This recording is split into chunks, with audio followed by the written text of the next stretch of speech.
ભીડમાં હોઈએ છતાં કોઈ આપણું ન લાગે એ એકલતા, પણ કોઈ ન હોય અને છતાં કોઈની કમી ન લાગે તે એકાંત. સ્વાગત છે અંતરના ઓરડે. આપણે ડરીએ છીએ એકલા પડી જવાથી, એટલે સતત મોબાઈલની સ્ક્રીનમાં કે લોકોનો સહારો લઈએ છીએ. પણ એક વખત જો જાત સાથે દોસ્તી થઈ જાય તો પછી આ એકલતા જેવું કઈ લાગતું નથી.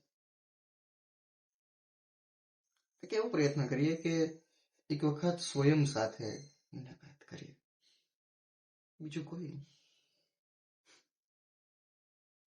તો કઈક કદાચ મજા આવે.